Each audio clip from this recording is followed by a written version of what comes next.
Hello, Father Rich, coming to you from my bathroom. Pretty exciting spot, but was thinking specifically of the scale here that I don't use as often as I should to try to work on my weight.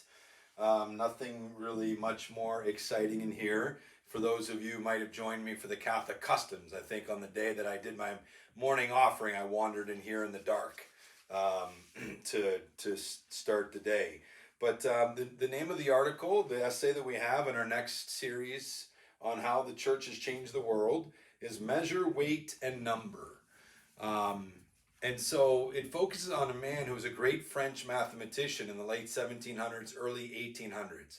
But it starts with this idea of multiple scientists and mathematicians who were men of faith and really knew that studying what they did, as we've talked about before in math and science, wasn't a refutation of the divine or God, but rather was a proof of it. And so it's interesting, they talk about how the author here was actually started of these essays, even though he ended up being a writer and a poet. He started, his first love was mathematics.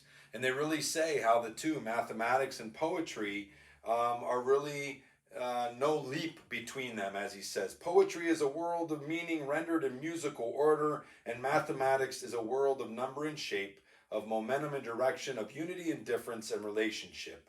And so it kind of talks about how they try to both make order of words and relationship of flow and meter, as math does as well. And they go to point out a great, I never heard this, but Plato, they say, had an inscription carved over his, the archway of his academy that says, "Let no one ignorant of geometry enter here." So we think of Plato, the great philosopher, but we know how many of those philosophers were also geometry, studied geometry.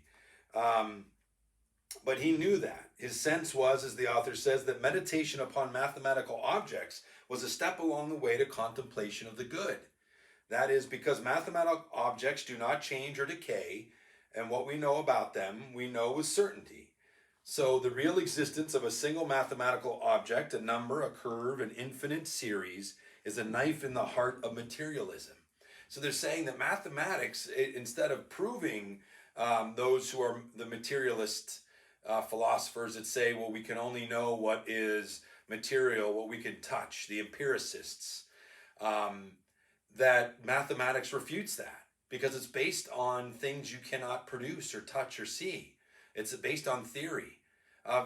We studied this in philosophy. The very fact that a line, its definition is it's made up of points. And a point, they say, you can't identify. It's an infinite reality, something that's so small that you can't actually see it.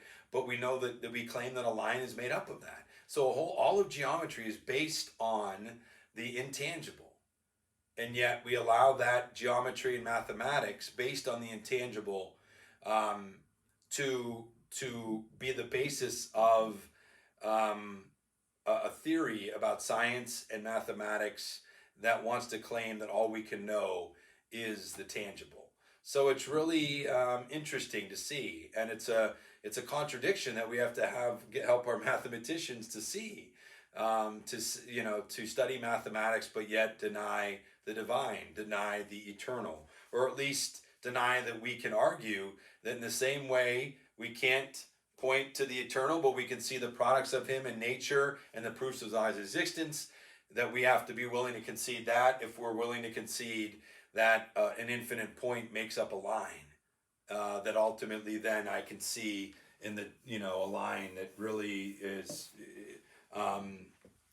would be seen in the line of a doorway or whatever it might be. Okay, so, but it ends up that the individual's name was Augustin Louis Cauchy, and I'd never heard of him before, but he really added to mathematical theory, but he was a devout Catholic.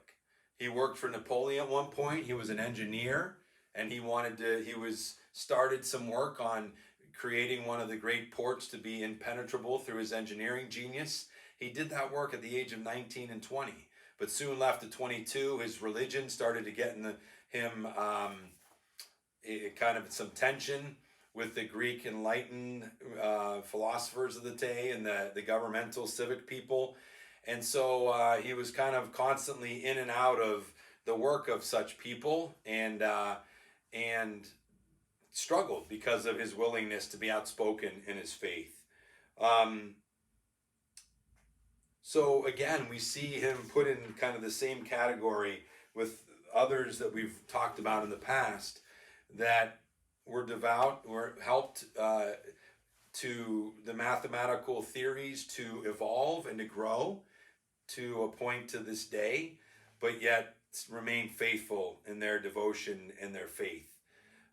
So Cauchy said there were two tendencies among mathematicians that he considered sins, and they were assumptions that they would make. I'm not going to get into the details of it, but the reality is he would go on to say that he always insisted that mathematics does in fact refer to really existing things, even if the things are geometrical figures like a triangle or a polyhedron. So he would say those things are as real as God is as real. And he wanted to give a firm basis to the discoveries made by his predecessors, both by cleaning up their proofs and by referring them back again and again to realities, though perhaps realities that can be perceived only by the mind. So really phenomenal in what he was trying to make the connection between math and faith and religion. So he ends with this: for God has created the world not an abstract game, but the world in measure, weight, and number. Augustin Louis Cauchy saw it and believed. He's playing off of the John, seeing the rolled up garments of Jesus and believed. He didn't need to see the body; he saw the product of it. In the same way, we see geometrical shapes, and we believe that the geometry they're based on is true.